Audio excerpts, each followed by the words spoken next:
Antes que nada, disculpar la ausencia de don Víctor Manuel Muñoz Sánchez, doctor en Sociología, que es el ponente que falta de momento, pero que esperamos que venga. Simplemente ha sido un problema de ligero desajuste de horarios, pero vendrá, esperamos. Empezamos, pues, esta mesa de debate titulada No es país para jóvenes. Con este sugerente título queremos hablar de varios problemas que ya estaban poniendo intervenciones anteriores sobre la mesa. Y es la situación que vive la juventud en nuestro país, con una falta de oportunidades en todos los ámbitos, en trabajo, en vivienda, en emancipación. Al final, una dificultad para conseguir esa situación de autonomía personal necesaria para desarrollar esa situación propia de joven y de individuo y de ciudadano, al final, que necesitamos en nuestras ciudades. La crisis pone de relieve este tipo de problemas, y viene a ahondar, bueno, viene ya nuestro ponente. La crisis pone estos problemas de relieve dando a elegir a muchos y muchas jóvenes entre el paro y el exilio. Cuando hablamos con el agravante, como decíamos, de que esta generación, se dice, es la generación joven más preparada de la historia. Aunque la crisis pone de relieve estos problemas, son problemas que se vienen arrastrando, que son problemas estructurales. Uno de los temas de debate va a ser la educación. El tema educativo se viene arrastrando desde hace muchísimos años, con los diversos gobiernos, cambia la ley, parece que no hay una apuesta estable que se mantenga en el tiempo y permita adecuarse también al modelo productivo. Y en esta relación conflictiva entre trabajo, empleabilidad y educación se nos prometía una trayectoria biográfica. Se nos decía que íbamos a ir al instituto, después a la universidad, después íbamos a sacar un máster, quizás 1 o 2 idiomas, y que íbamos a encontrar trabajo y todo iba a ser maravilloso. Pues bien, la crisis ha roto estas esperanzas, estas expectativas, y nos ha hecho ver que no es así, y que todo ese esfuerzo depositado en nuestra educación, en nuestra formación, pues muchas veces ha caído en saco roto. Entonces, en esta trayectoria que han sufrido también las reformas educativas, vemos que lo que sería lo ideal, que sería esta política educativa consensuada con todos los actores de forma estable, no se ha hecho así, ni mucho menos. El ejemplo reciente es quizás la LOMCE, que no ha contado con el diálogo con el resto de actores sociales, pero también podemos mirar atrás cómo fue muy conflictiva el propio Plan Bolonia, Estrategia Universidad 2015-2020, que también tuvo una gran oposición a nivel estudiantil. Un ejemplo claro es quizá también, lo podemos ver en la propia Universidad de Zaragoza. En la Universidad de Zaragoza se hizo un referéndum autoorganizado por los propios estudiantes, donde cerca del 88% del estudiantado se posicionó a favor de la paralización del Plan Bolonia, con una participación, además, mayor que las elecciones de rectorado y de órganos de gobierno de la universidad. Esto quiere decir que las reformas educativas se han hecho, en la mayoría de los casos, sin contar con la población joven que iba a estar afectada por esas reformas. Es otro tema de debate que deberíamos poner encima de la mesa cuando hablamos de participación, de juventud y del modelo que queremos de sociedad y de ciudad. En esta relación pues tan problemática entre la educación que queremos, el modelo productivo que queremos y cómo esa formación que nosotros va a tener después, cabida o no en el futuro trabajo, con los índices que sabemos de precariedad, de paro, pues es el tema que va a desarrollar el primer ponente, don Germán Gil Rodríguez, doctor en Pedagogía, que imparte docencia en la Universidad de Valencia y en el Instituto de Enseñanza Secundaria, y que ha participado en diversos programas europeos como Petra, Sócrates, Leonardo y otros proyectos como FATE, YoYo y Up to Youth, ¿cómo se pronuncia? Up to You. Pues con él os dejo para que os hable de empleabilidad, educación y formación. Muy bien, pues muchas gracias a los organizadores y organizadoras por la invitación y por la elección de la hora, porque me habéis puesto en un reto extraordinario, y es que empiece en plan provocativo para atacar a uno de los principios que tradicionalmente se ha dicho que forma parte de la cultura hispana, que es la siesta. Como los cambios que se han producido estos últimos años ya no permite tirar la tiza, porque con estos inventos ya ni la usamos, ni levántese usted, o de qué estoy hablando, aquel que da cabezadas, este tipo de cosas no.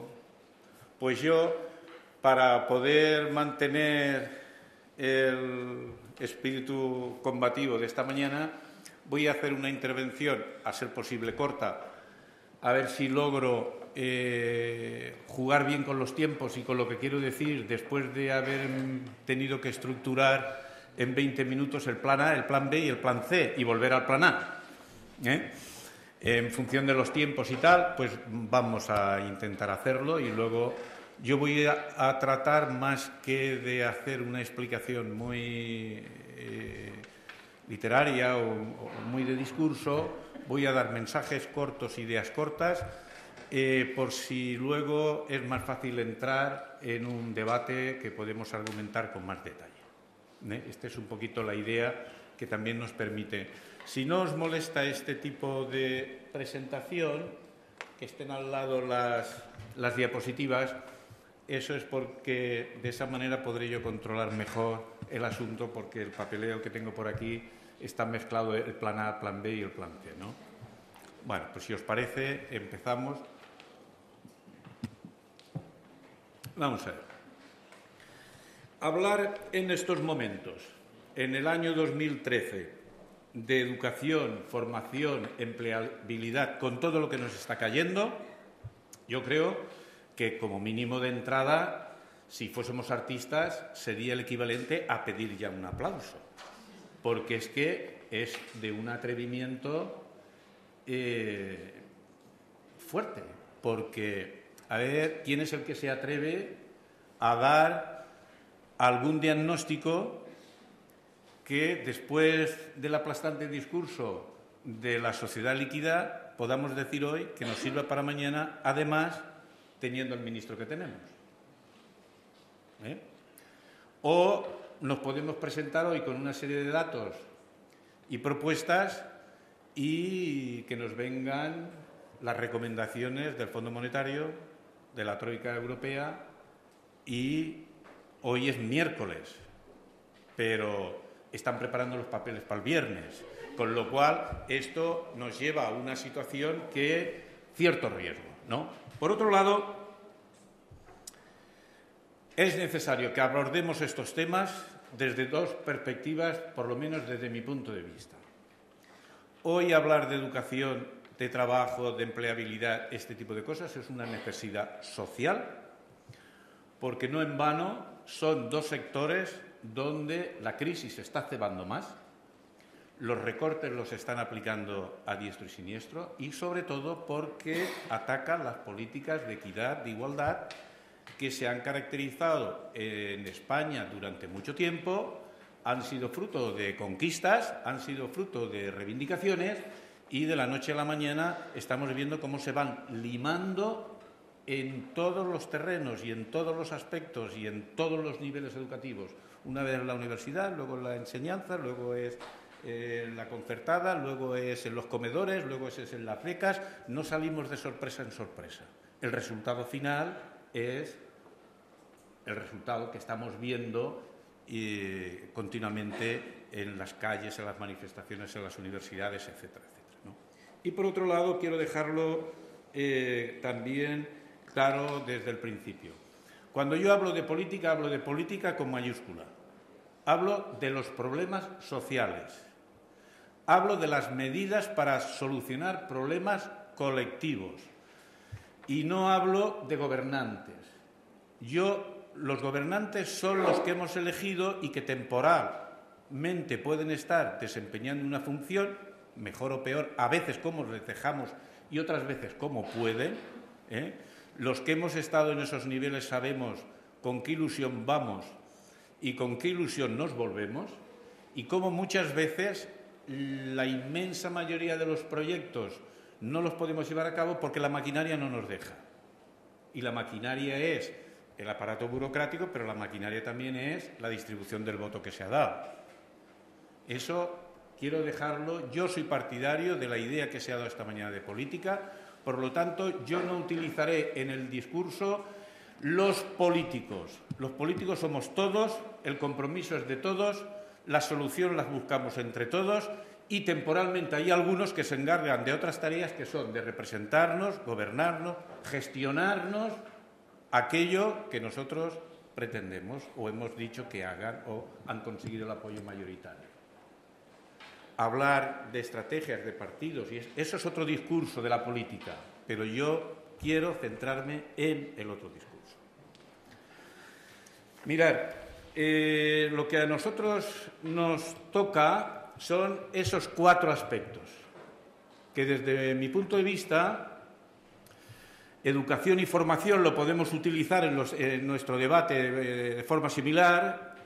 Se nos ha introducido desde los años 70 el discurso de la empleabilidad y cómo se nos incide continuamente, se nos está diciendo que la empleabilidad, en definitiva, nos llevará al éxito del mercado de trabajo, y cuando vamos al mercado de trabajo empieza de nuevo la rueda de que necesitamos más educación, necesitamos más formación, necesitamos incrementar la empleabilidad porque no nos adaptamos bien al mercado de trabajo. Claro, si todo lo vinculamos al funcionamiento de la economía por sí misma es inestable. Y en consecuencia, todo aquello que se cuelgue de un perchero inestable, el resultado será que tendrá que estar en un equilibrio inestable permanentemente. Entonces, un poquito, no podemos pedirle al sistema educativo que sea estable y además que sea dependiente de la economía, cuando la economía, la característica que tiene es la inestabilidad. Bien, de todas maneras, esos son los puntos que vamos a tratar de abordar esta tarde, teniendo en cuenta unas cosas de manera rápida. Vamos a ver. El imaginario social ha aceptado que existe una estrecha relación entre la educación, la formación y el empleo. No sé por qué hay que aceptar eso. En la comida estábamos hablando algunos de decir la elección de carreras vocacional o de empleo. Si es vocacional, puede tener duración. Si es de empleo, puedes empezar la carrera en un mercado de trabajo existente y acabar la carrera y ya no hay mercado de trabajo existente. Eso hay que tenerlo en cuenta. Que existe un desajuste, un distanciamiento en la formación y el mercado de trabajo. Se nos dice también que el desempleo es consecuencia de una formación inadecuada, que hay que seguir formándonos si queremos conseguir un empleo. Y además se nos dice que tenemos que adaptarnos a las necesidades del mercado de trabajo. Si hay alguna institución que tenga una capacidad para estructurar esto de una manera racional y de una manera exitosa, pues tendremos que ir conociéndola, pero los resultados, las indicaciones no van por ahí, porque los cambios tecnológicos y los cambios organizativos y la globalización ha introducido una serie de cambios que es muy difícil que los pueda solucionar desde un sistema, una estructura cuya característica fundamentalmente siempre ha sido conservadora y estable, como es el sistema educativo. No le ha correspondido al sistema educativo estar en la vanguardia de la tecnología, de la investigación, de los datos, etcétera, etcétera. Por lo tanto, como mínimo, si queremos aplicar rigor, tendremos que decir qué parte de la formación debe de adaptarse al mercado de trabajo, pero no dar por sabido o aceptado que toda la educación tiene que adaptarse al mercado de trabajo. Fijaos el problema que ha creado el primer artículo del primer proyecto de la LOMCE, que insistía en este punto, en el que se fundamentaba la educación en la medida en que respondía a las necesidades del mercado de trabajo. En el tercer borrador ya lo han quitado. Fue lo que levantó más polémica de todo el proyecto. No se puede vincular toda la formación, toda una estructuración del sistema al mercado de trabajo. Eso, por lo menos, yo lo quiero discutir. Puede haber gente que lo defienda, me parece muy bien. Exactamente igual como el presidente del Banco de España tiene derecho a decir que hay que rebajar los salarios por debajo del salario mínimo interprofesional. Yo lo respeto, pero que diga a continuación, y yo y mi hijo estamos dispuestos a cobrarlo. El derecho a decirlo lo tiene. El derecho a decirlo lo tiene, pero a continuación que diga, mira, Germán y su hijo sí, yo y mi hijo no, que se atreva a decirlo. El derecho a decirlo yo eso lo reconozco.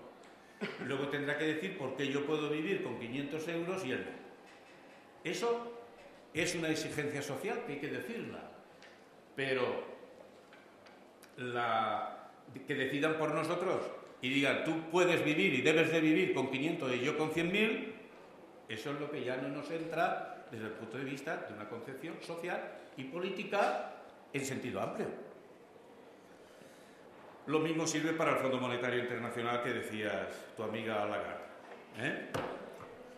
Sin embargo, después de haber visto el panorama de este imaginario que acepta estas cosas, la realidad es bien distinta desde mi punto de vista. Hace ya años, un sociólogo, Martín Criado, decía lo siguiente: el paro juvenil no es el problema, la solución no es la formación.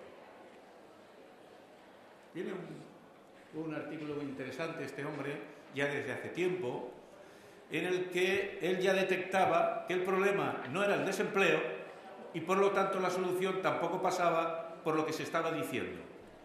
Habrá que entender esto en el marco de la crisis de los años 70 del capitalismo, cuando ya el modelo industrial entra en crisis y nos damos cuenta de que hay que plantearse si realmente hay tantos puestos de trabajo como demandantes de puestos de trabajo como consecuencia del desarrollo tecnológico. Y ahí no se le ha dado todavía respuesta. Existen jóvenes formados y muy formados y no encuentran empleo. Por lo tanto, no es un problema de la formación y adaptación al mercado de trabajo, porque este dato lo desmiente. Es más, alguien tan sospechoso como la OCDE, que no son sospechosos de dar datos en contra del gobierno que exista, dice que el 44% de nuestros empleos están sobrecualificados, lo cual quiere decir que será la adaptación otra cosa, pero que nosotros, nuestra gente, están siendo trabajadores con una cualificación en puestos de trabajo que ellos están sobrepreparados para hacerlo. Al mismo tiempo, existen ofertas de trabajo que no se cubren. Y para eso existe un catálogo de ocupaciones de difícil cobertura, que lo regula, lo tienen las páginas del Ministerio, que hace unos años, ahí salían empleos como tornero, fresador, soldador, salían todo este tipo de... que con las reconversiones industriales se han ido perdiendo.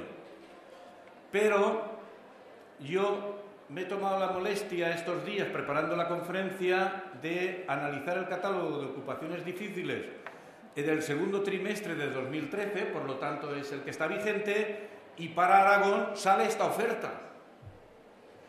Como es el segundo trimestre, me parece que lo colgaron antes del problema del descenso del Zaragoza. Y entonces no sé si lo que estaban buscando era un cambio de entrenador. Pero es que en otras comunidades autónomas la diferencia no iba por muchos derroteros, Pero fijaos, deportistas profesionales y entrenadores deportivos no buscaban gerentes deportivos, no iban a por el presidente, iban a por el entrenador. Aquí buscaban en cambio de entrenador, no cambio de presidente. Claro, este tipo de cosas hay que planteárselas en la creación del framing de la izquierda que se planteaba esta mañana. Porque lo primero que tenemos que pensar es qué modelo de sociedad queremos. Eso es lo que nos tiene que marcar las políticas. Si no tenemos definido qué es lo que queremos, no podremos plantearnos con qué instrumentos solucionarlo y cómo hacerlo. Entonces, fijaos, una sociedad tiene que plantearse lo siguiente. Tenemos los millones que tenemos de parados. Ahora abordaremos ese tema. Sin embargo, tenemos necesidades humanas sin resolver. ¿Cómo le podemos decir a un médico que está en lista de espera, que hay listas de espera en un hospital, que hay médicos que están en el paro, que acaban de aprobar el MIR, que acaban de salir, que llevan 10 años de experiencia, 12, 15 o 20, y están en el paro? Si el médico está para solucionar las listas de espera. Eso es un problema de modelo de sociedad, de organización de la sociedad. No es un problema ni de la formación ni del empleo. Es un problema de la organización de la sociedad. Y eso es un problema de primer orden, de carácter político, de debate político, pero no es el problema del empleo, que lo hemos transformado por la sociedad en la que vivimos en un problema de empleo. Pero eso es otra cuestión. Los datos, tuve la tentación de presentaros datos sobre esto y al final decidí que no. Vosotros tenéis un buen servicio estadístico muy actualizado. Los datos sobre todo esto en Aragón lo tenéis resuelto. No así la Comunidad Valenciana, que tenemos un apagón estadístico totalmente, de tal manera que para conseguir datos de la Comunidad Valenciana o bien pasamos de nuevo por Madrid los distintos ministerios o a través de las estadísticas de algunas comunidades autónomas cuando hacen políticas comparativas. Pero no, tenemos consellerías que no tienen el capítulo los datos estadísticos puestos. Vosotros, como lo tenéis actualizado, he creído que no era necesario. El problema del desempleo y la formación trasciende nuestra propia realidad, no es un problema solo nuestro. Fijaos vosotros, el informe de la Organización Internacional de Trabajo, que tampoco es una organización dudosa por su izquierdismo, no se le puede juzgar a esta organización. En el estudio Tendencias Mundiales de Empleo de 2013 planteaba esta serie de conclusiones. El informe muestra una persistencia del desempleo, una proliferación de empleos temporales, un creciente desaliento entre los jóvenes en las economías avanzadas y empleos de subsistencia en los países de desarrollo. Fijaos, por lo tanto, que lo que nos está anunciando a nivel mundial es una generalización de la precarización total. Esta mañana también se ha abordado. Esta mañana se estaba hablando del nuevo proletariado y ahora ya se está hablando del precariado como nuevos grupos sociales. Lo bueno que ha tenido esta crisis es que nos ha igualado a los hijos de los trabajadores y a los hijos de los ricos. Los ricos también tienen gente en el paro. Y esto es, mientras afectaba a los pobres, el tema no asustaba tanto. Pero como ahora el desempleo está en todas las familias, el tema ya empieza a preocupar incluso a los que creían que eran ricos o tenían mentalidad de ricos aunque tuviesen bolsillo de pobre, las famosas clases medias. Las clases medias altas les ha pillado en la mesa cuando se reúnen a comer el fin de semana, les ha pillado. ¿Tú dónde estás? En el paro. ¿Y tú? En el paro. Y yo esperando la entrevista del lunes. Las soluciones, ¿conoces a alguien que esté en la entrevista? Esa es otra de las cuestiones a plantear.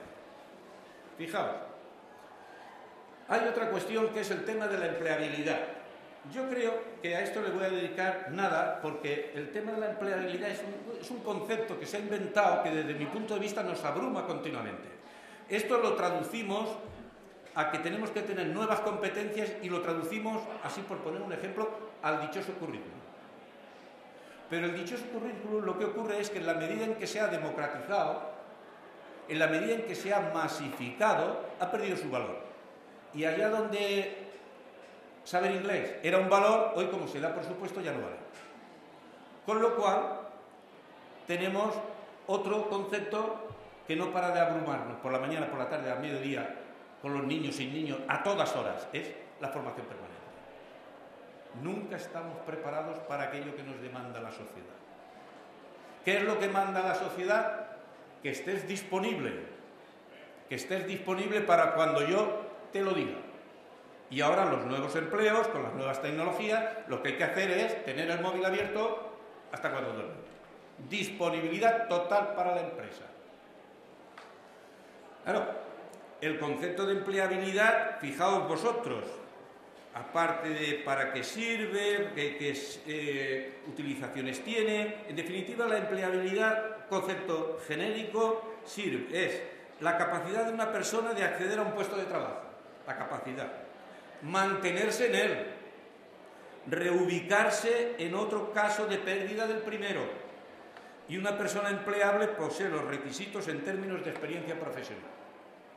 Es decir, yo tengo que dominar, acceder al puesto de trabajo, mantenerlo, pero como no depende de mí el mantenimiento, porque no soy el empresario, tengo que estar capacitado para entrar en otro.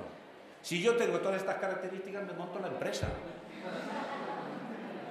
Me monto la empresa. Sería el empresario el que tendría que venir a buscarme a mí.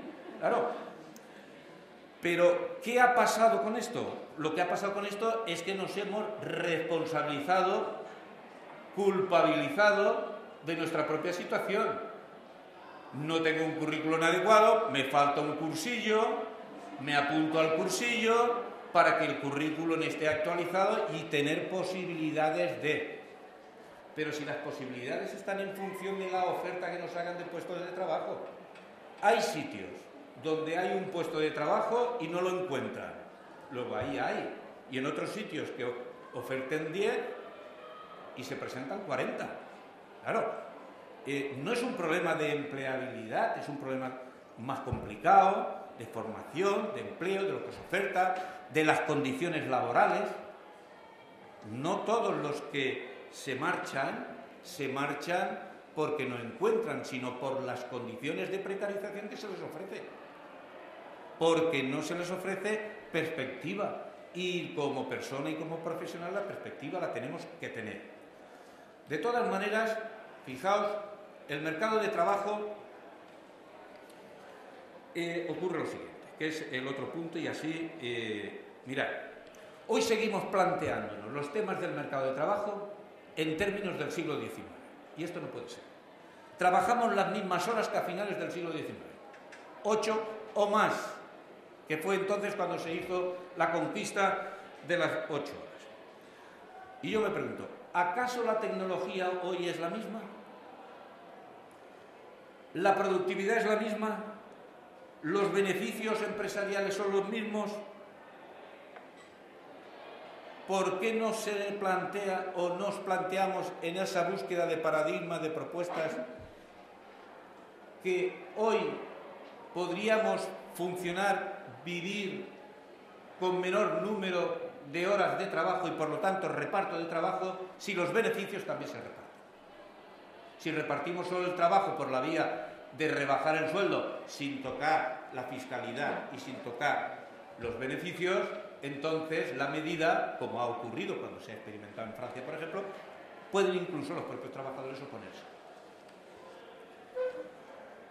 ¿Acaso hay en estos momentos posibilidades de empleo para todos? Mi teoría es la siguiente. Yo creo que gran parte de la formación lo que viene a ocupar es un discurso mental ideológico de entretenimiento de gran parte de la juventud que no le podemos dar solución por la vía del empleo, por la vía del trabajo, y entonces se la damos por la vía de tenerlos en los centros educativos porque darían muy mala imagen en las plazas del pueblo. Yo creo que esto es muy serio, no es una cosa de broma, es una cosa que a mí me tiene muy preocupado, porque esto ha llevado a que los centros educativos y la universidad está empezando también, si no es que ha empezado ya, con ese tipo de problemática, es que para no estar haciendo nada, estoy haciendo un cursillo. Que para que mi hijo no haga nada, que esté en la escuela, por lo menos allí lo tengo controlado. Estamos pasando a ser elementos de control, elementos de resistencia social, más que elementos de solucionadores de problemas. Entonces, fijaos, el mercado de trabajo, hay que decirlo ya de una vez. Y esta mañana el compañero de Vitoria lo decía. Fijaos, las 53 reformas laborales que llevamos en este país desde que se aprobó el Estatuto del Trabajador se han presentado siempre con la idea de que iban a crear empleo. Ni una. No han acertado ni una. Las reformas laborales, cuando lo hemos dicho eso, siempre nos han dicho, es que atacáis. No, no atacamos nada. La evidencia. Las reformas laborales crean un marco. Ahora ya se empieza a decir, porque está tanta la presión, pero las reformas laborales han conseguido una cosa, y es flexibilizar el mercado de trabajo de tal manera que, como no se atrevieron a hacerlo de golpe, lo han ido haciendo poquito a poco, pero al final lo consiguieron. Y así la flexibilización se aplicó en la entrada del mercado de trabajo. Becarios, precarios, contratos temporales de un mes, de 2 meses, de prueba, de no prueba, precarización en la entrada. Flexibilidad en el interior, es decir, si no quieres que te despida, tú que eres profesor de matemáticas ahora tienes que dar también, prepárate, haz algo para dar lengua o para dar física y química. Y en el campo de los otros trabajos igual, para flexibilizar la salida, que eso es una manera sencilla de decir, para despedir lo más barato posible. ¿Y qué es lo que se ha conseguido con eso? Un mercado dualizado, temporalizado, en definitiva, precarizado. Lo que está en ciernes en todo este proceso es una reforma conservadora de ataque a los derechos sociales, suave, de agua fina, que ha calado de tal manera que nos hemos creído que es inevitable, lo que se decía esta mañana, cuando no era inevitable, sino que es el resultado de una estrategia de lluvia fina, pero que el resultado a largo plazo es esto lo que tenemos. Este es el mercado de trabajo. Para que veáis que el mercado de trabajo o la crisis o el paro de la gente joven no está vinculado a los problemas de formación, etcétera, aquí tenéis una estadística de los años 90 al 2012. Cómo el desempleo en la crisis del 80 y del 94 prácticamente llegó al 24 y pico %, cuando ahora lo tenemos al 26 y algo, es decir, prácticamente en el 2002. Pasamos a este asunto. La educación se ha convertido en un tema estratégico, porque los puestos de trabajo que se crean, en torno al 25% de los puestos que se crean son de alta cualificación. Y por lo tanto necesitamos clases dirigentes. Esas clases dirigentes son las clases dirigentes que procurarán que sean las de siempre.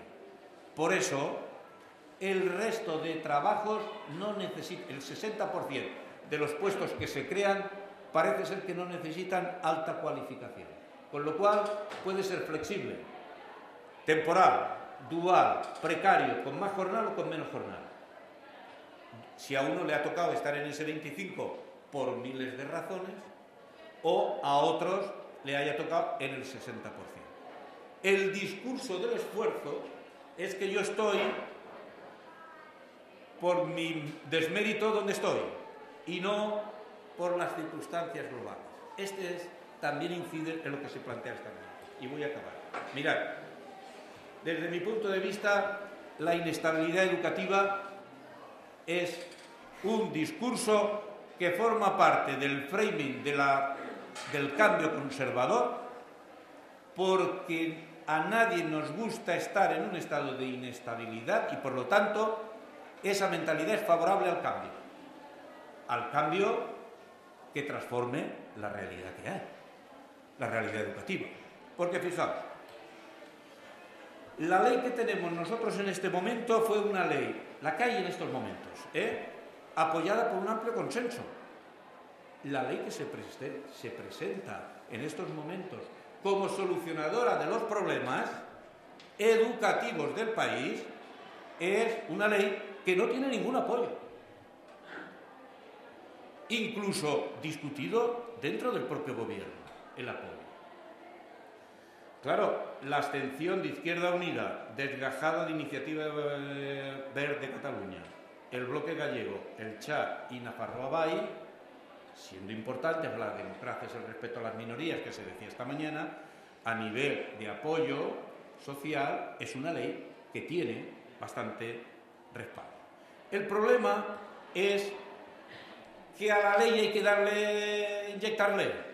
Y ahí tenéis una representación del Producto Interior Bruto a lo largo de las legislaturas del 92, cuando empezamos la reforma, al año 2010, porque es un dato consolidado.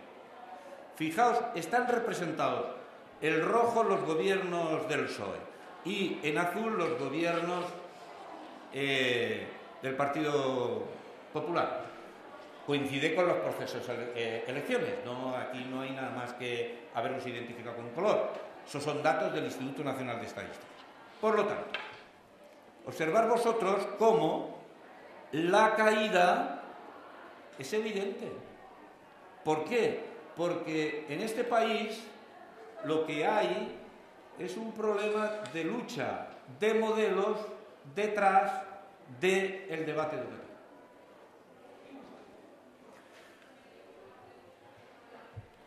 Y el debate está fundamentado en el control ideológico de las élites, el tema de la financiación y el tema del no control.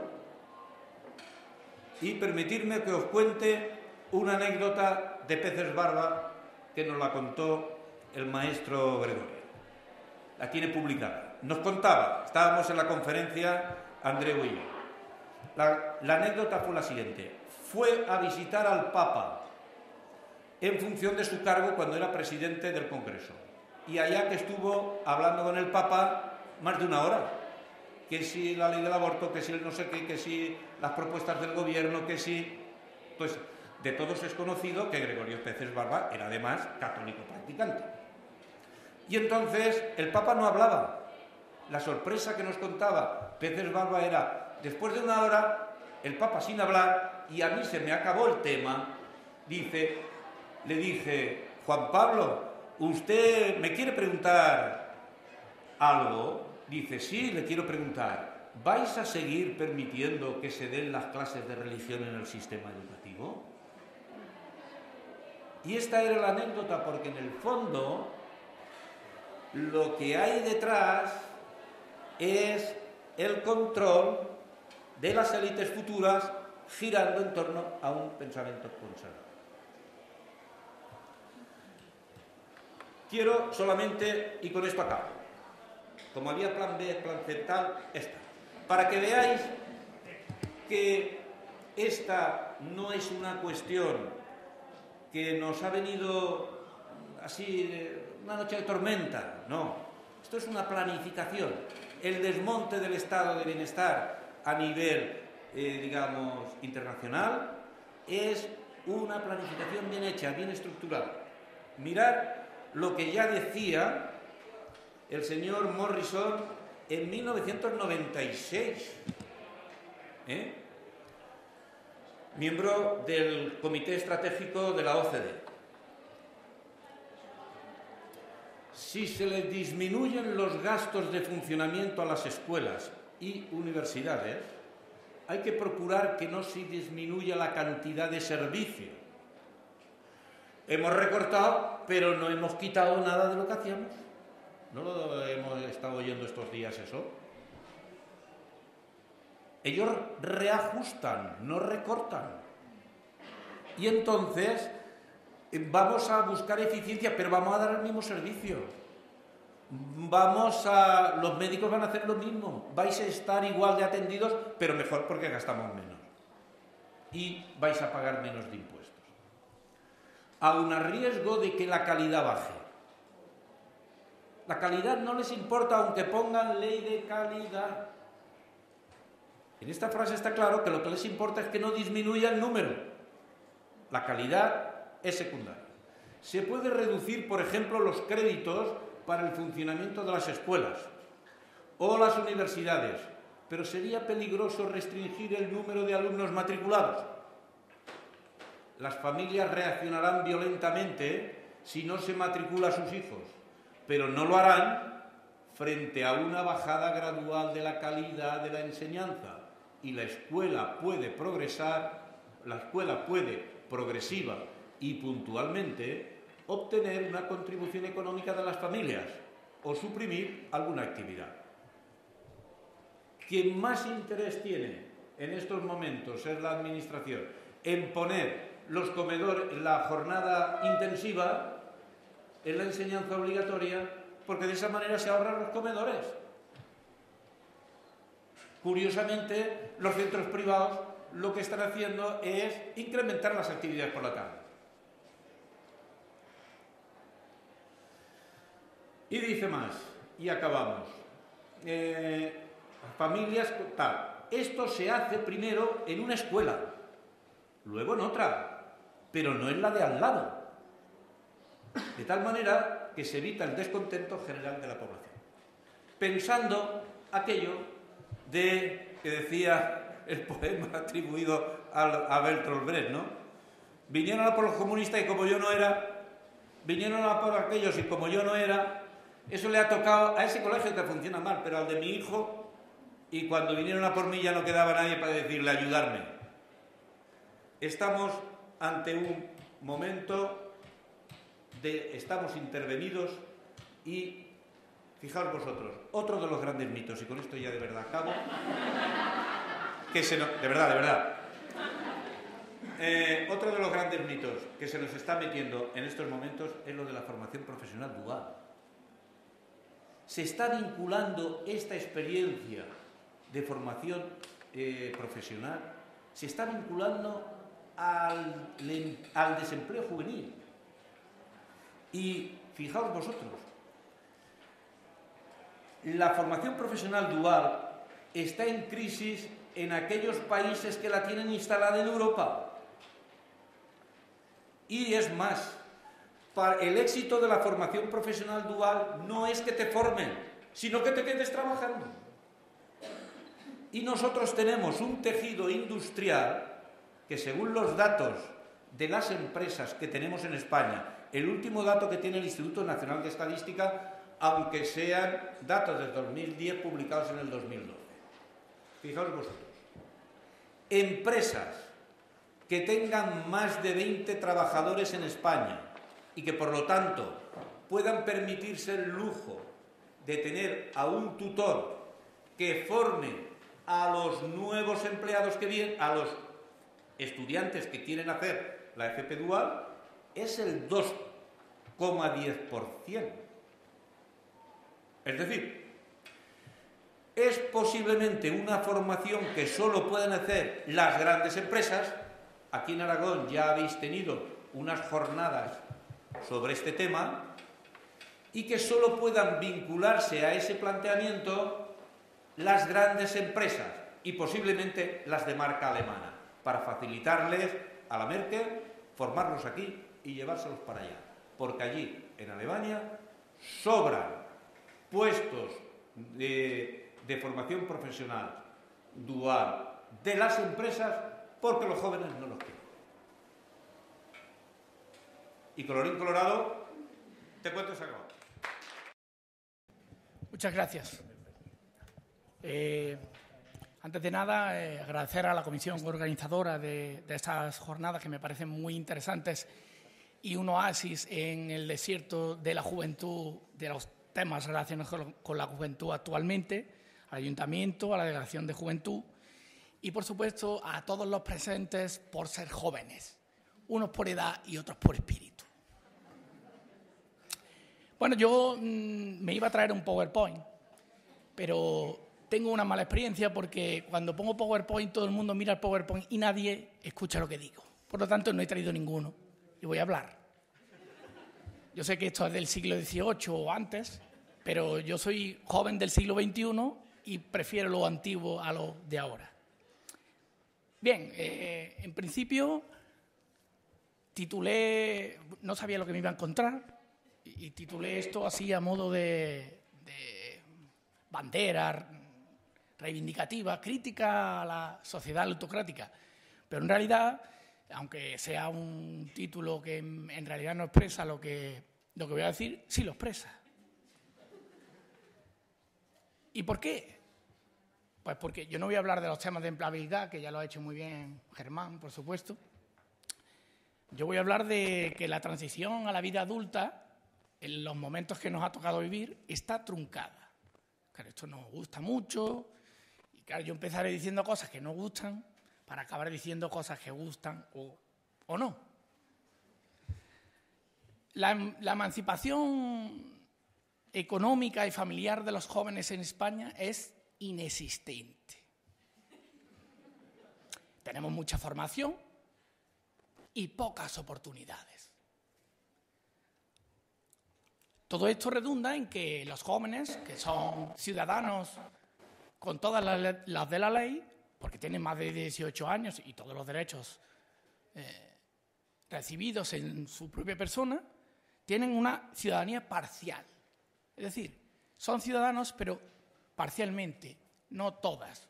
Ya en un artículo en 2009, mi maestro, desgraciadamente desaparecido, y yo hablábamos de la juventud liberta, y un día hablé yo con Andreu en Sevilla de cosas de este tipo, él no se acordará, pero yo sí, y planteamos ese asunto, que es que la juventud, el joven en España es un joven con ciudadanía parcializada, no tiene la ciudadanía íntegra, porque le faltan los elementos importantes para tenerla, que es la autonomía económica, que deviene del trabajo, la emancipación familiar, que deviene de la creación de un proyecto vital nuevo, que es distinto a la de sus padres.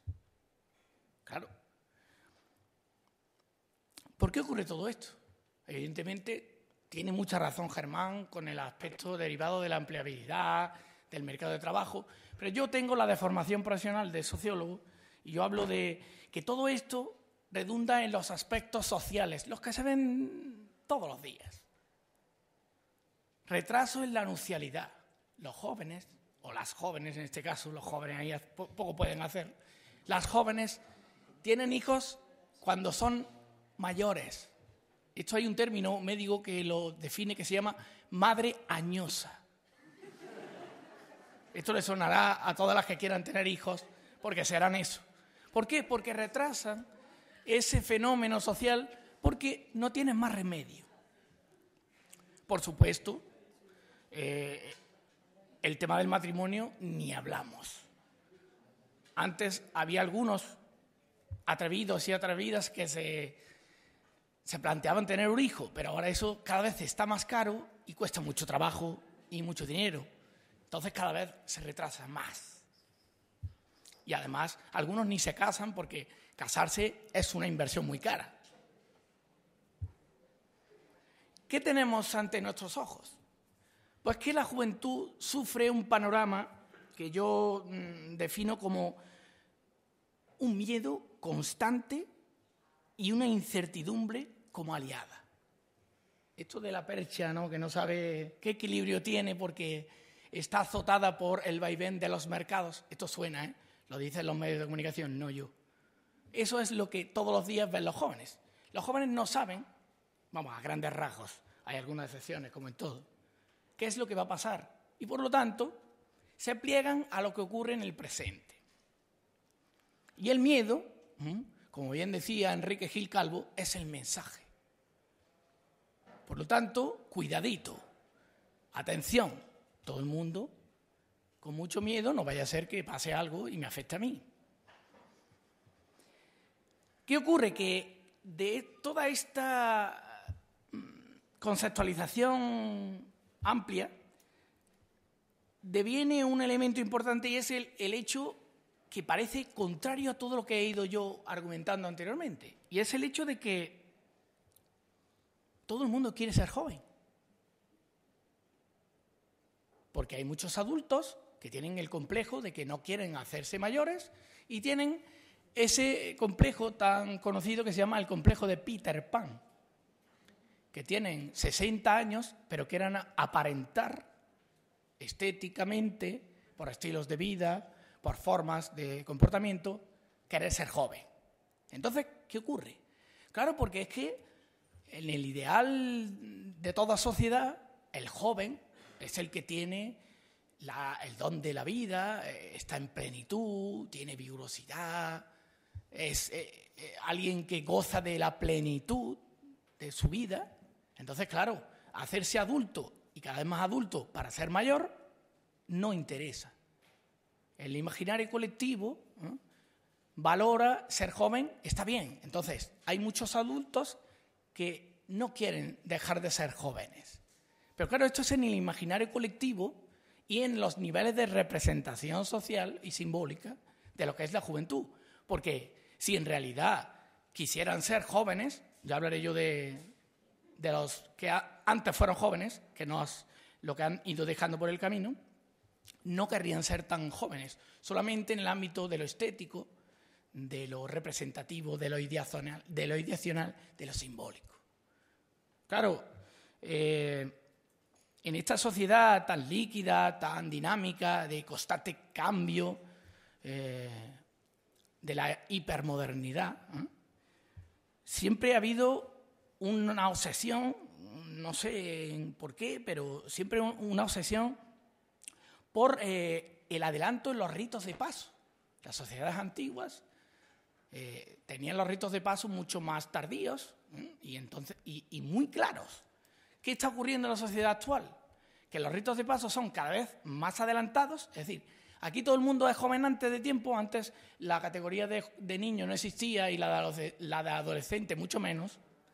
Uno pasaba de ser niño a ser adulto y luego entre medias la sociedad industrial metió lo del joven. Y de la amplitud del joven pasó lo del adolescente. Bueno, pues todo se adelanta. Pero claro, se adelanta el rito de paso para ser joven, pero se retarda la integración social de los jóvenes. Claro, porque como no tienen posibilidad de la inserción sociolaboral, fruto de todo lo que ha dicho muy bien, correctamente, Germán y otros muchos aspectos derivados de eso, por un lado se adelanta y por otro se atrasa, se retarda. Evidentemente porque el mercado de trabajo es hostil a la juventud. El mercado de trabajo no quiere a los jóvenes, porque al joven hay que invertir en él, hay que darle tiempo para que aprenda. Porque en realidad, desde el sistema educativo, a los jóvenes no se le da preparación para los puestos de trabajo. La preparación en los puestos de trabajo se obtiene en los puestos de trabajo, como muy bien sabe Germán. Evidentemente, desde un punto de vista claro, el efecto más lógico y más palmario que podemos observar, ¿cuál es? Pues los alarmantes datos de desempleo juvenil.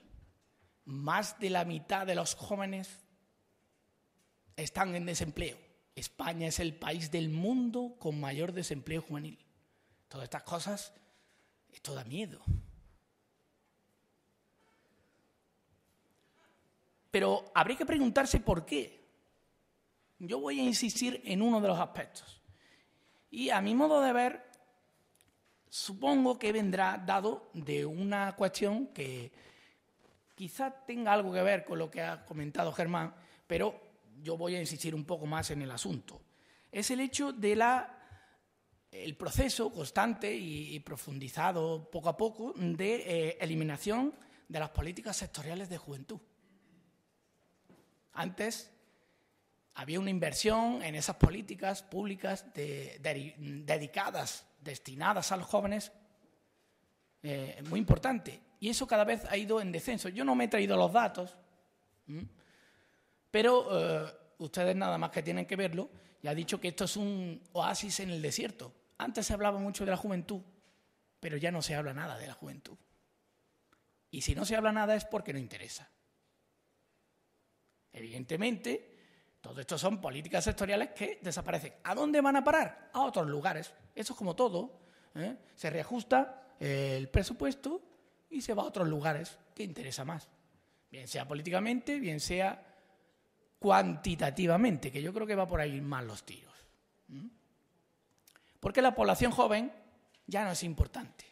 Antes sí.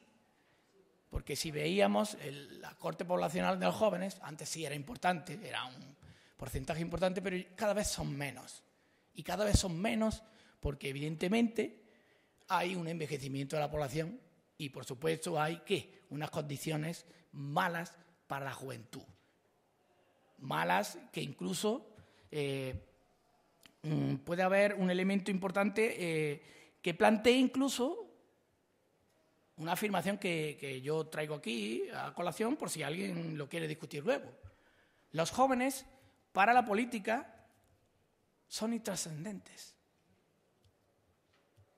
Votan, sí, pero poco. No me interesan. Y además, incluso los pocos que votan piden nuevas formas de participación. Y eso es también peligroso para mí, que soy el que distribuyó los recursos políticamente. Pues está diciendo que hay que participar de otra manera, que quieren más canales, más directos, menos burocracia, menos institucionalización, nuevos... En fin, esto es peligroso. Entonces, además de intrascendentes, son peligrosos. Pero, obviamente, ellos tienen lo que se llama un sentimiento de hartazgo y una desilusión constante. Hace poco, con mi amigo Gabriel Alconchel, hemos escrito un artículo en la revista Temas para el Debate, hace nada, ha salido ahora este mes, que se llama El exilio económico de los jóvenes, en el que tratamos de dar respuesta a eso que está ocurriendo, que todo el mundo lo tiene en la cabeza, pero no se escribe tan fácilmente, a la migración juvenil. Eso que dice Germán, de que en Alemania están encantadísimos de los españolitos que van de nuevo allí a darle su riqueza, su esfuerzo y su trabajo. Se forman aquí y dan sus frutos allí. Perfecto, la cuadratura del círculo. Claro, es que en España hay una tasa de inserción laboral de los jóvenes que es irrisoria, que eso es para reírse delante de la ministra no, porque ella nos anima a que nos vayamos a ir no, bueno, de eso no hablo yo porque me gusta la Virgen, entonces no puedo decir. Nos anima a ir a otros lugares. Claro, la juventud es importante, pero no en lo político. Hemos dicho que es importante en lo simbólico y en el consumo. Ustedes sabrán que para una economía el joven es la panacea, porque en su quehacer diario no destina ni un solo euro al capítulo del ahorro. Es decir, todo se lo gasta. Entonces, ahí sí es importante. Y además es alguien que importa porque puede ser más bien un target importante para el marketing y además una imagen social para imitar. Hay un fenómeno que me llamó poderosamente la atención, que es en Estados Unidos que las madres se visten igual que sus hijas y hacen convenciones. En Estados Unidos se hacen convenciones de todo. Pues hay una convención de madres, eso tiene un nombre, así lo habrá puesto un norteamericano, que para eso son muy buenos, que las madres copian el estilo de sus hijas y entonces en realidad uno no sabe si es la madre o la hija, porque cuando tiene 18 años lo mismo es igual de alta que la madre y tiene el mismo tallaje de vestido. Bueno, pues se visten igual y van a convenciones. O sea, la madre quiere ser como la hija.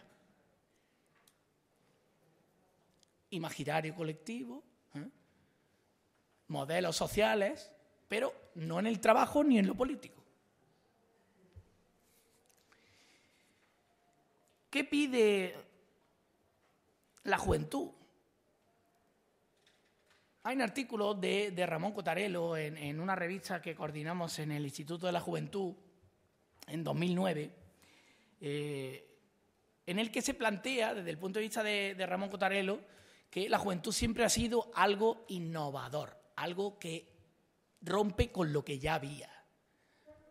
Es decir, la juventud siempre ha sido el elemento que fundamenta lo que se llama la crítica contracultural. Es el choque de los valores de los jóvenes con respecto a sus adultos, a sus padres. Siempre había que luchar contra lo que eran mis padres. Yo tenía que hacer todo lo contrario. La lucha contracultural. Esto se ejemplifica perfectamente en el mayo del 68. ¿Quién había allí? Bueno, evidentemente estaban los proletarios franceses, que en ese momento tenían una percepción distinta de lo que es el mundo del trabajo. El mayo del 68 pretendía aunar el mundo del trabajo con el mundo de lo académico, de la academia, de lo nuevo, de lo que innova. Pero en realidad lo que existía era una lucha por la emergencia de lo nuevo, y la emergencia de lo nuevo eran los jóvenes, que pedían otra cosa distinta a lo que De Gaulle le iba a dar. Entonces, este choque intergeneracional estaba clarísimo.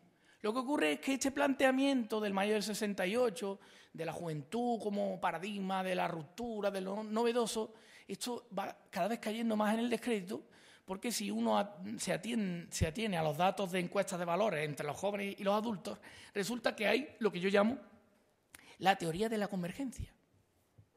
Es decir, que cada vez más los jóvenes piensan como sus padres. Bueno, pues eso, si lo unimos a los últimos datos del informe Juventud Española o el de la Fundación Santa María, me da igual, en el que dicen que los jóvenes ya manifiestan que van a vivir peor que sus padres, esto me preocupa en exceso. Porque ya no es que sea la convergencia, ya es que esto es que los jóvenes piensan que vivirán peor. Por lo tanto, no es que haya que pensar distinto a lo que pensaban mis padres, sino que no va a resultar que al final lo que pensaban mis padres era lo que yo tenía que pensar. Y por no pensar eso, mira dónde me encuentro.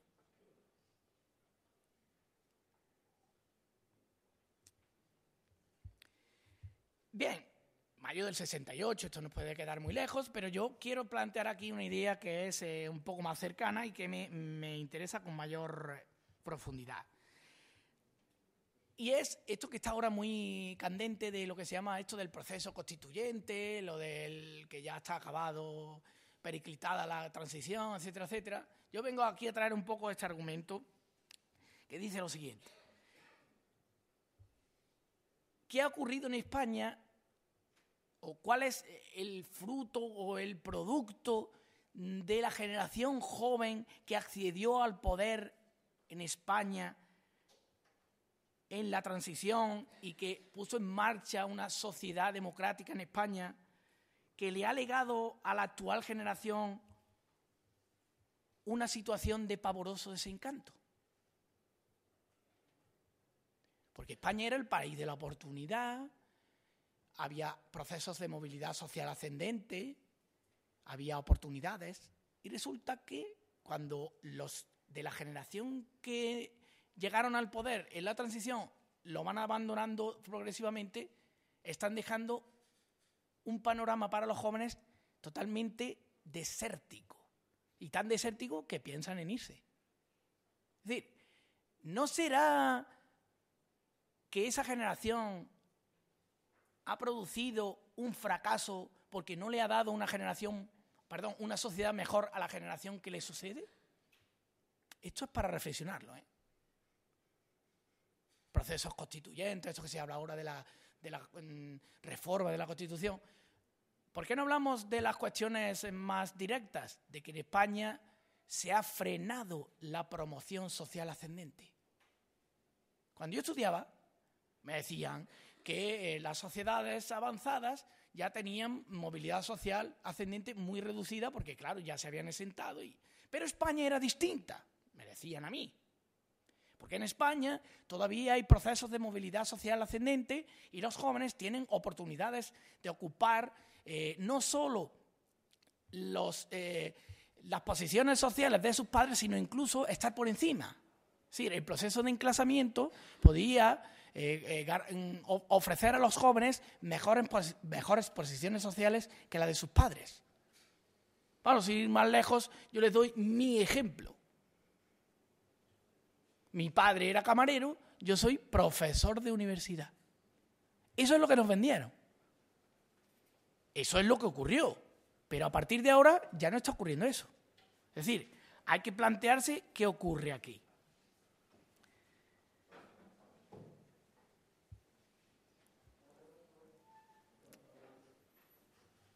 ¿Qué pasa en una sociedad que no garantiza el futuro a sus jóvenes. Es una sociedad que se puede denominar decrépita, porque no garantiza lo que va a ocurrir en el futuro, sino que se deja ahí al albur de lo que ocurra, la coyuntura ya se verá y no garantiza nada. Entonces, esa pérdida de garantía siempre redunda en los mismos. Y ahora voy a decir que los mismos a lo mejor ahora no son solo los jóvenes, porque voy a plantear una idea y ya con esto terminaré. ¿Qué le pasa a la sociedad adultocrática de ahora? Que es muy despiadada. Porque no solo ataca a los jóvenes, sino que esta sociedad autocrática también ataca a la generación de mayores, a los que ya no están en el mercado de trabajo, a los que son pasivos. Reducción o congelación de las pensiones, suena todo esto, ¿no? Copago farmacéutico, esto suena, ¿no? Recortes en inversión en sanidad, todo esto ya se ha dicho. Aumento en la edad de jubilación, a lo mejor ustedes ya no tienen la jubilación y tienen que esperar al año jubilar. Por lo tanto, se deja a la juventud a su suerte.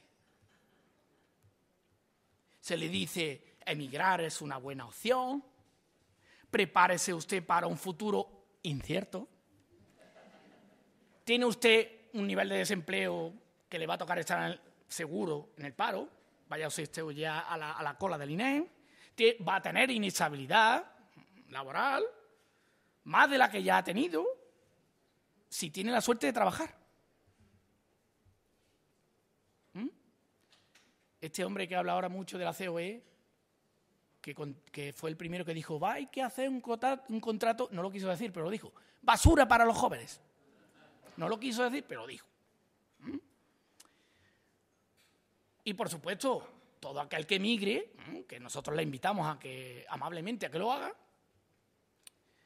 que tenga una ruptura radical con sus tradicionales proyectos vitales, o sea, búsquese usted la vida por allí, y además le voy a condenar al desarraigo social que trae consigo la migración. A mí me viene a la mente 20 Alemania Pepe, del desaparecido Alfredo Landa. Ese hombre que lloraba allí, que era médico, que lloraba allí cada vez que escuchaba una jota, no, era de Asturias, que escuchaba una música de allí o veía el Madrid, no sé qué, le salían dos lagrimones. Desarraigo social, concepto sociológico importante. Pero bueno, no vamos a poner todo lo malo, ¿no? La generación actual es la única, o la generación que se puede catalogar como nativa digital. Y esto es un pro, una ventaja. No todo lo malo, todo lo anterior es malo, pero el ser nativo digital es una ventaja porque hay gente que no es que no sea nativa digital, sino que es analógica. Por lo tanto, todos esos desconocen la sociedad de la información. ¿Cuál es la ventaja de los jóvenes? Que ya saben lo que es porque mi hijo, sin que nadie se lo explicara, ya manejaba el táctil mejor que yo. O sea, si él es mega nativo digital. ¿Qué ocurre? Que evidentemente, porque él es joven y ustedes también, ¿qué tienen ustedes como ventaja? Pues que la innovación es patrimonio de la juventud. Los demás no tienen innovación, tienen inercias, se hace lo que se puede o cualquier otra actitud, pero no innovadora, porque claro, innovadora significa moverse y claro, quien está en la poltrona no se quiere mover. Por eso es la sociedad adultocrática. A mí me hicieron formarme en no sé cuántas historias de la innovación docente y por eso ahora no traigo PowerPoint.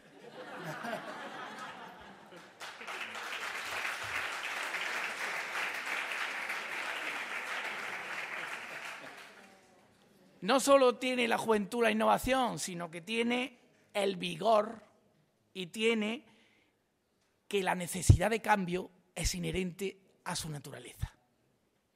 Por lo tanto, yo para no dejar todo así negro, voy a decir que una vía de escape a estas circunstancias, no sé aquí la gente qué nivel tendrá de conocimiento sobre estos aspectos, pero yo plantearía el establecimiento de ¿qué?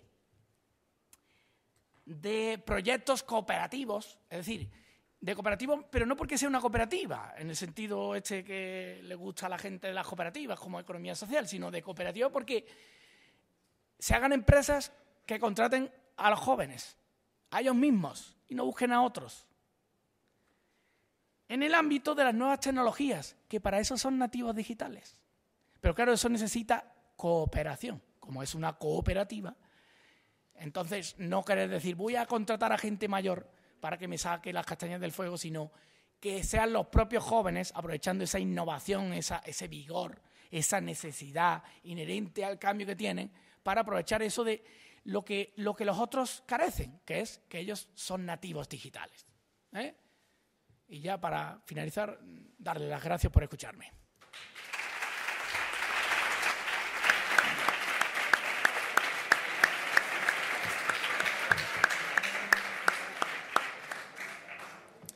Bueno, yo creo que hay suficientes elementos de discusión y de debate sobre el papel de la juventud en esta sociedad adultocrática o sobre la empleabilidad y la educación, así que tenemos casi 10 minutos por si queréis hacer alguna pregunta a los ponentes.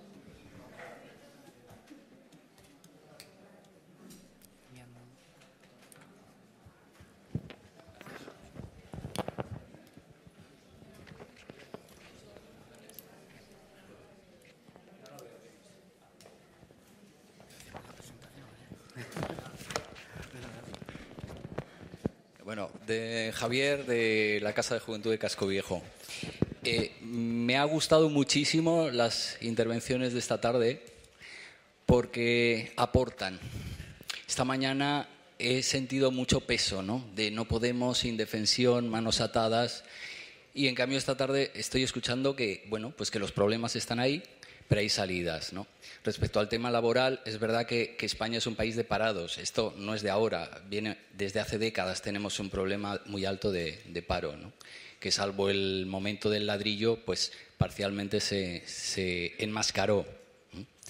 Y por otro lado está el planteamiento del tipo de sociedad, ¿no? Lo que tenemos interiorizado, ¿no? De lo que podemos, de ese afán de que los jóvenes están ahí, pero están para ser usados, no para que participen, ¿no? Porque si participan ya la cosa se complica, ¿no? Entonces volvemos al problema de fondo, que es el reparto de poder. Entonces, para eso creo que el tercer punto importante a tener en cuenta es la transparencia, ¿no? En España, yo creo que en general en el Mediterráneo se está viendo que el gran problema de los países es la falta de transparencia. El dinero, hay mucho dinero, los poderes públicos disponen de mucho dinero, pero son como cortijos. Creo que no es casualidad que hoy se haya hablado tanto del siglo XIX y creo que en muchos aspectos seguimos viviendo en ese siglo XIX, ¿no? Entonces habría que empezar porque todos los ciudadanos exigiéramos que las leyes se cumplan, porque tenemos muchas leyes, pero las leyes no se cumplen. Por unas razones o por otras se van enmascarando, se van tapando, pero no se cumplen. Entonces, si se empezara por ahí, sería mucho más fácil empezar a poner soluciones, porque lo que se ha hecho ahora con el problema del paro es, ya no depende de nosotros, ya no depende de la ciudad, ya no depende del país, ahora ya está fuera, entonces está como muy lejos, ¿no? Entonces creo que hay que empezar a recuperar ese poder y decir, no, nosotros podemos hacer cosas y podemos seguir haciendo cosas en la medida de que nos posicionemos. Pero si dejamos que el poder siga controlando y siga teniendo la capacidad de disponer del dinero de la manera que a ellos le venga bien, pues entonces las cosas estarán como están, ¿no? O cada vez peor, ¿no? Es un hecho que, no sé, el dato no es exacto, ¿no? Pero el 15% de la población controla la riqueza de todo el planeta. Bueno, eso es un dato que después lo ponemos en cada país y sigue siendo así, ¿no? Hay unas minorías que son las que están controlando toda la economía del país. Entonces, es verdad que el paro no se va a solucionar estudiando ni formándose, que es una engañabobos, que antes era una carrera, ahora son 3 y 4 idiomas y demás. Entonces, la solución no está ahí, ¿no? Porque además lo que se está trabajando mucho es la parte emocional de las personas. La culpa, el tengo que obligarme, el asumir responsabilidades que al final no está en la propia persona. Entonces, creo que es importante que empecemos a a hablar de qué posibilidades se pueden hacer, ¿no? Entonces creo que a los jóvenes hay que seguir ofreciéndoles espacios para que lo que has dicho tú, ¿no? Se busquen las castañas del fuego ellos mismos, ¿no? O sea, y creo que los demás lo que podemos hacer es apoyar, abrir puertas, dejar que se tomen iniciativas, que experimenten, que se equivoquen, etcétera. Y entonces ahí sí que se podrá hacer cambios, ¿no? Y creo que lo positivo de la juventud es que precisamente quieren esa transparencia. Entonces hay que darles las posibilidades para que sean ellos los que se mojen.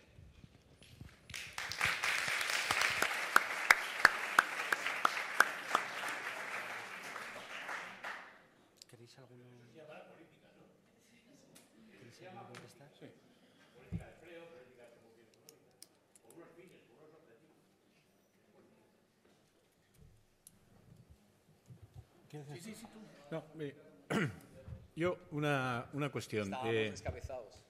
La reflexión que haces es una reflexión, preguntas y esto no las encuentro, pero como reflexión vale. En ese sentido te doy una reflexión también de respuesta. Esta mañana se ha repetido y ahora lo has vuelto a repetir. Ha sido al final. A los jóvenes hay que darle. A los jóvenes no hay que darle nada. Los jóvenes se lo tienen que trabajar. El sentido del cambio, el sentido de la participación, el sentido de la política no es donación, es conquista. La libertad no te la dan, la libertad se conquista y se defiende. Todo lo demás es seguir en el paraguas de ese gran padre, que es el Estado, la familia, la no sé qué, tal. La participación no se da, la participación se hace, la participación se conquista, se exige. A mí no, cuando he conseguido el voto es porque me lo he ganado, peleando, manifestándome, exigiendo. Eso es lo que hay que... Esta mañana había una pregunta que decía, ¿qué hay de lo mío? No, ¿qué hay de lo mío? No. De lo mío es lo tuyo es lo mío. Es el mismo problema, es el redescubrimiento de la política colectiva y no el del redescubrimiento o la continuidad de las cosas. No hay división entre los políticos y nosotros, eso es un rollo macareno, eso solo sirve para dividir a la gente, para controlar a la gente. Política es lo nuestro. Lo que decía Azaña esta mañana, lo recordaban de Azaña, hagamos la política porque si no nos la hacen. Y si nos la hacen, no es política, es dominio. Entonces hay que reclamar la participación, no, la coparticipación, la colaboración de jóvenes, de menos jóvenes, por arriba y por abajo, porque el problema es colectivo. Y en esa reflexión, a mí, cuando he intervenido alguna vez en temas de juventud, siempre me ha gustado empezar por un antiguo socialista castellano que yo conocí en los años 60, ya en la clandestinidad, que nos llamaban entonces para que el mayor y yo jovencete, para que diésemos conferencias en los cineclub. Eso que sale ahora, que algunos no saben ni que existían. Pues ya el teleclub, que te lo ponían en un bareto y allí, bueno, el hogar parroquial, y ahí se controlaban los jóvenes con la televisión. Y nos llamaban para dar conferencias de los jóvenes, venir y hablarnos a los jóvenes. Y este hombre siempre empezaba lo mismo.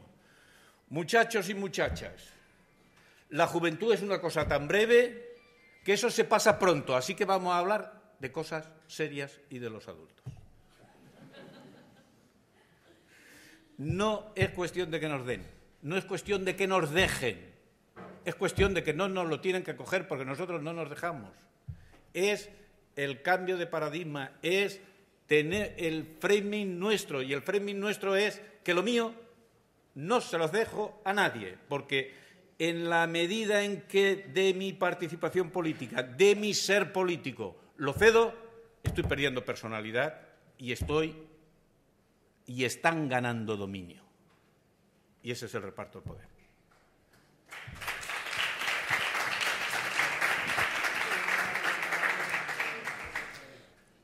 Hola. era el objeto de mi intervención, pero evidentemente lo que usted plantea va por los derroteros de los nuevos fenómenos que está habiendo actualmente de aumento de participación y de petición de participación por parte de la ciudadanía, ¿no? Esto no solo se queda en el movimiento 15M y sus siguientes, sino que esto va un poco más allá y ya los propios partidos políticos están empezando a readaptarse o a intentar, no sé cómo decirlo, comprender esto que se está poniendo ahora en marcha, que lo ponen sobre todo los jóvenes, no solo los jóvenes, pero sí mayoritariamente, de fenómenos de ciberpolítica y de intento de búsqueda de esto es lo que planteé, pero no lo he dicho porque si no aquí era otro y soy muy pesado, yo me pongo a hablar y no acabo nunca. Pero esto de la ciberpolítica es los nuevos modos de participación que he aludido brevemente, son eso, que la juventud cree que tiene que haber otros cauces y si lo cree, lo tiene que poner en marcha y desde luego lo está haciendo. Entonces eso viene a justificar otro elemento importante que es cómo se hace la política, cómo se diseñan las políticas, si se hacen de arriba abajo o de abajo arriba o si son reticulares o estas cosas, ¿no? Que yo no voy a hablar de eso porque entonces me tienen que ustedes que invitar otra vez y soportarme otras cuantas horas, pero sobre todo es eso. Eso es lo de la innovación, eso es lo del cambio que yo he dicho al final. La juventud quiere nuevas formas de participación en la ciberpolítica. Y luego eso en la política, por supuesto. Hola. Bueno, yo felicitarles porque han sido un montón de ideas las que nos han tirado hacia acá y que nos han hecho reflexionar mucho, ¿no? Me ha gustado mucho oír, por ejemplo, hablar de reparto del trabajo en una mesa de este tipo, cuando es un concepto que se escucha muy poco y en sitios como muy, muy minoritarios, que sin embargo yo pienso que sí que va a ser una de las grandes ideas que vamos a tener que desarrollar seguramente en el futuro. Pero lo que más me ha impresionado quizás sea la cita del personaje este de la COE, de que no había que cerrar servicios, sino que había que reducir gastos de forma que se fuesen un poco como muriendo poco a poco y que luego, bueno, pues posiblemente eso conlleva que luego la iniciativa privada ya vendrá a ofrecer algo realmente de calidad y, bueno, cerraremos lo público porque es que realmente está dando un servicio desastroso. Y es porque esta reflexión me ha hecho pensar que no es exclusivo del mundo de la educación, esa frase. Creo que refleja bastante bien lo que estamos viviendo en la administración pública y en general, y también en los programas que se dirigen a los jóvenes. Y entonces yo me preguntaba si a lo mejor lo que es de verdad de izquierdas es cerrar aquello que no se pueda mantener y exigir que realmente lo que se haga sea con unos criterios muy, muy serios de calidad y de eficiencia, por supuesto, pero no mantener las cosas simplemente por no asumir el coste político, a lo mejor, de cerrarlo, ¿no? Eso era lo que quería comentar. Sí, la cita era de la OCDE. No, son las mismas letras, pero cambiadas, ¿no? Vamos a ver. Esta mañana, cuando se hablaba de los núcleos de pensamiento conservadores, se decía que se habían empezado a iniciar su trabajo en nada más acabar la Segunda Guerra Mundial, en el año 45. Se empezaron a creer. Y ahí se han metido millones de dólares para que se crearan grupos de expertos nada más que para crear ideas, conceptos que facilitaran la entrada de la ideología propia, es decir, del interés económico. Porque, en definitiva, lo que vamos es a una sociedad de liberalismo a lo más puro estilo del 19, libertad de contratar, libertad de despedir y los grandes los beneficios para el qué y el resto el mínimo, porque los beneficios se mantienen fundamentalmente por la vía de rebajar los salarios. Entonces, este es el asunto. Aquí, fijaos que en la educación, que es donde se estaba reflejando, habíamos sacado esta cita, se están produciendo ahora las cosas que se publicaron en el año 96 y que está en un libro sobre la libertad de elección de centro, que lo escribió un ingeniero y es el único libro consistente que tiene la FAES publicado. El autor del libro es el actual presidente del Consejo Escolar de Estado. El único en el que se le han marchado de las reuniones la gente, los representantes, porque no les dejaba hablar ni manifestarse. Libertad de centro, libertad, pero aquí dentro para...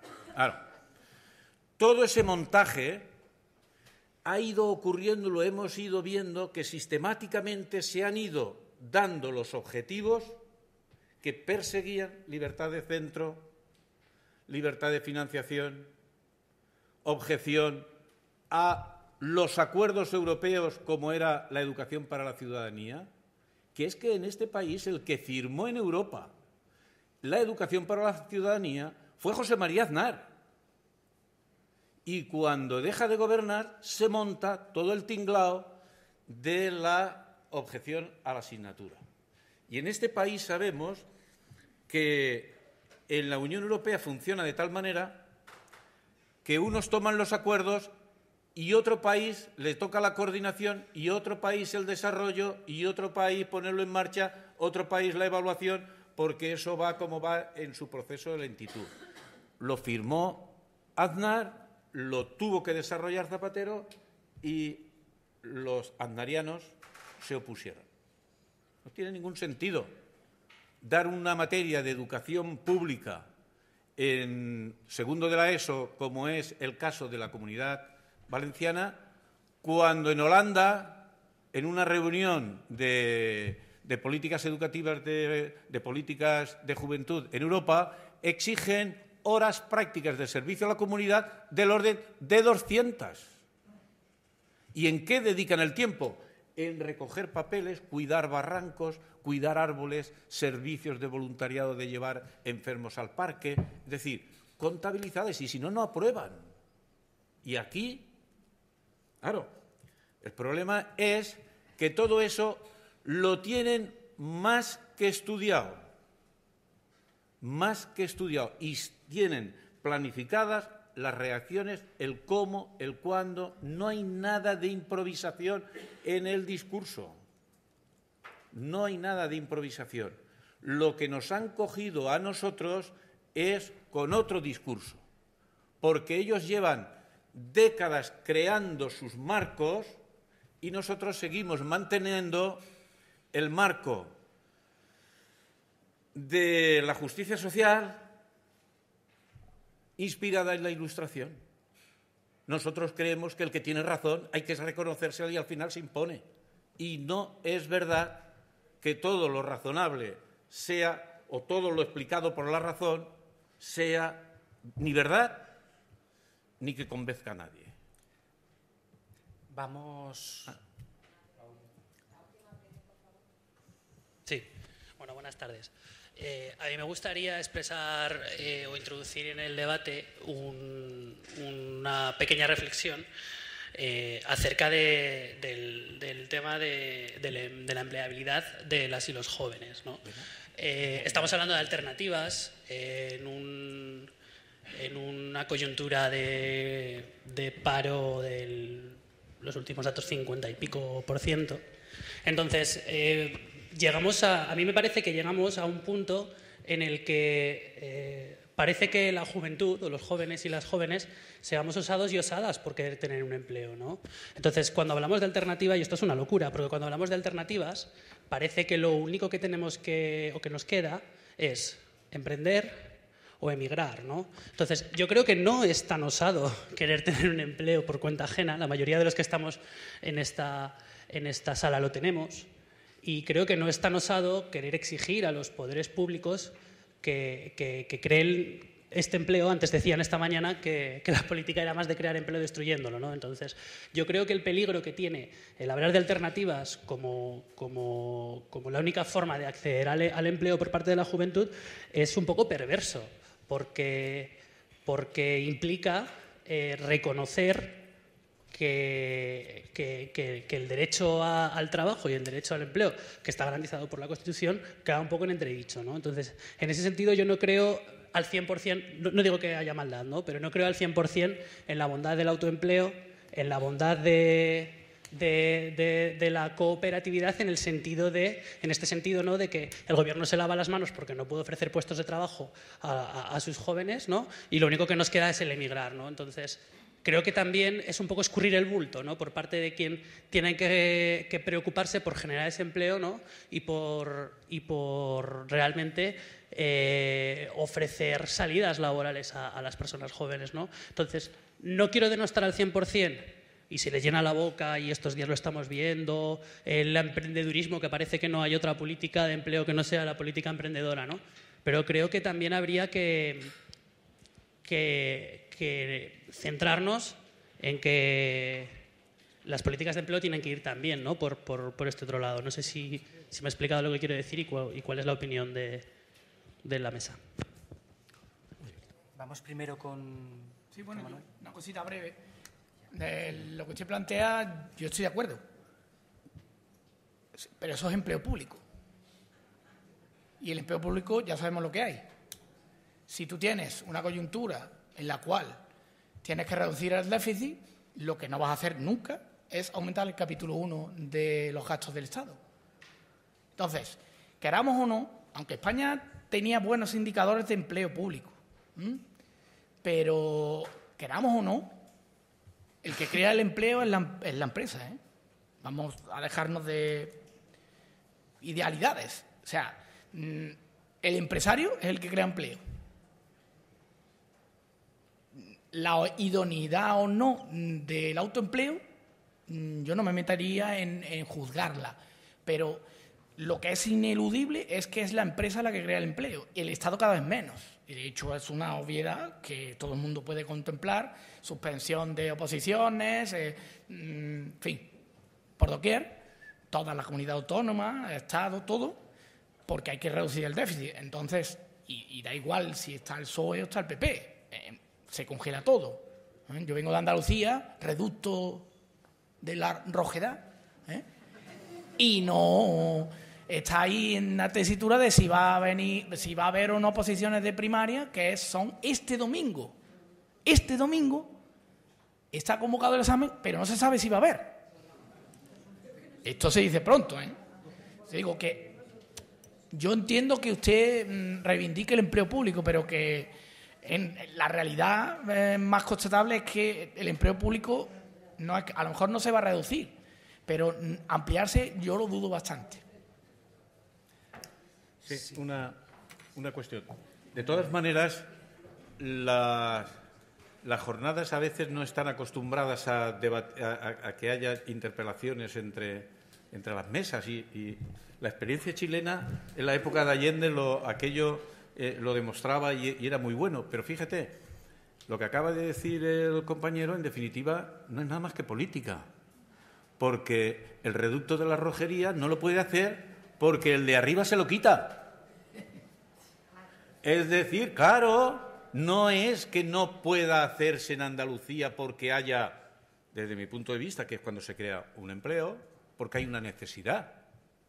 El político, en este caso, ahí pretende dar respuesta a una necesidad, pero hay una distribución de poder, un modelo de Estado, un desarrollo de competencias, política en sentido amplio, que le impide que usted, en su territorio, pueda convocar sin mi permiso.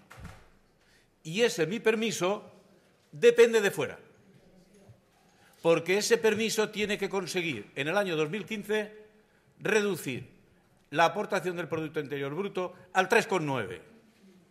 cuando lo hemos dejado en el gráfico que os he enseñado en el 5,2. Y eso solo se rebaja por la vía de los despidos, la no contratación, el no gasto, etcétera, etcétera. Es decir, un modelo de política. Claro. Concluimos. Yo no he dicho que contraten, digo que son las que contraten. Concluimos entonces la mesa de debate Claro, con que si no, la un reducto conclusión, que tenemos. con la conclusión de que efectivamente no es país para jóvenes, que probablemente no es troika para jóvenes tampoco, y que no se puede pensar en una sociedad futura sin pensar en la juventud. Sería como pensar en la construcción sin pensar en los cimientos. Y ante eso la solución, como decía Víctor Manuel, es el cooperativismo entre jóvenes. Un cooperativismo, si queremos, de transformación social, altruista, que es quizás el tipo que se practica en el asociacionismo juvenil, en los consejos de juventud y, sobre todo, un futuro que debe construirse con más participación y más democracia. Y que la conclusión es esa, de que si no es país para jóvenes, deberá serlo, pero deberá serlo con nosotros y nosotras. Y si no nos dejan, pues en vez de lanzarles el zapato, como hacen en los países árabes, pues como somos nativos digitales, les lanzaremos el teléfono. Muchas gracias.